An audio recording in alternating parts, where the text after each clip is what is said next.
Yesterday, we were happy to welcome registered dietitian Robin Darling from CHI Memorial. She helped us with some breakfast ideas for you and your family. Today, she's back, this time to talk about lunch. So welcome back to the show. Great. It's great to be here. Okay, I'll tell you, the first thing when I see this lunch is that's a big lunch. It is. It's quite a bit for lunch.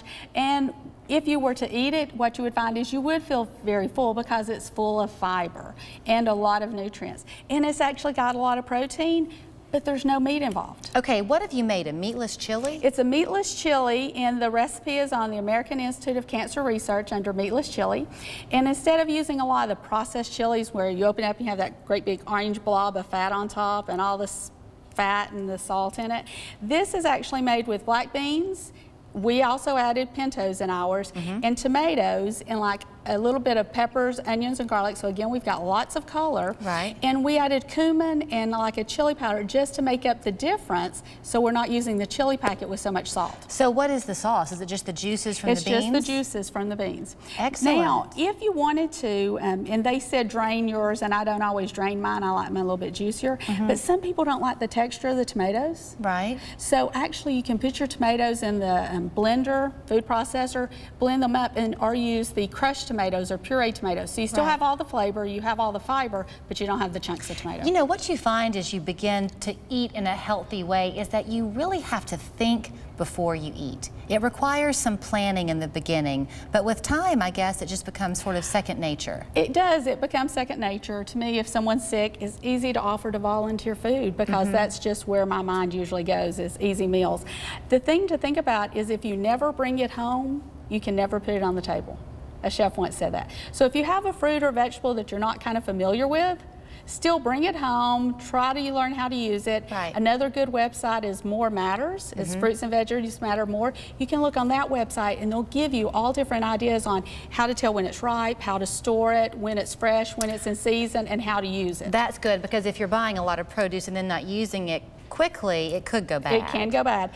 With this salad, though, we've got mixed greens. We have a spring mix. We have a little bit of spinach. If you like a little bit more crunch in your salad, you can add romaine or iceberg. And then to that salad, you can add pumpkin seeds, sunflower seeds. We also have craisins, black beans to add some more protein, and some tomatoes.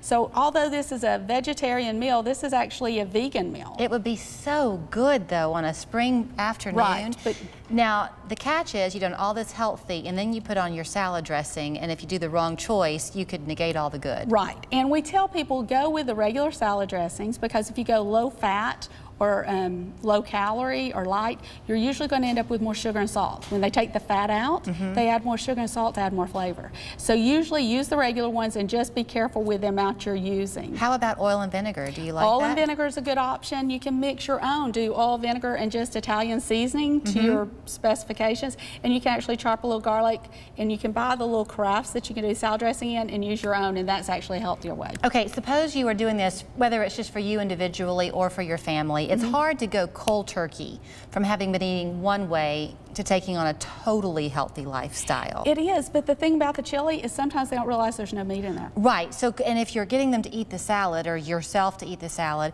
is it okay in the beginning to slowly wean off of the salad dressing you're used to? It is. It's anything, any step you make toward the positive is a step toward the positive.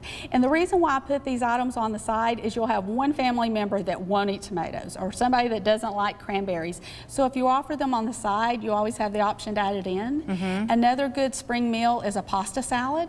And with a pasta salad, you can either do some sort of little bit of a ranch or an oil vinaigrette to go with it. If you do the oil and vinegar, you can throw in some salmon or some shrimp into it. Okay. Otherwise, you can throw in some chicken or tuna with the other dressings. And if you leave all the cucumbers and the peppers and the celeries, people just add what they want to. Right. So they're not picking it out. Okay, for parents out there who pack their children's school lunches, and some kids in elementary school can't then have access to a microwave, so the chili might be difficult. You mentioned yesterday you're a fan of peanut butter toast for breakfast. Yes. So could you do peanut butter sandwich and then salad? Yes, you could. And for those who, you know, they don't have access, my younger child doesn't have access to a microwave yet, if you get a good thermos, just pour hot water, boiling water in it in the morning and close it up and let it sit for like 10 minutes so the thermos itself gets hot. Okay. So then when you pour your really hot chili into it and close it up, I mean, it's still going to be good then. It won't be as high as it was, but the key too is to heat the thermos up first. Good tip. Mom-to-mom conversation, That's right. But she's also a registered dietitian. You can get so much help at CHI Memorial through their Diabetes and Nutrition Center. There is the phone number and the website for you to check out. Again, you can self-refer and take it from there with you and your physician. Okay, thank you. We're back after this.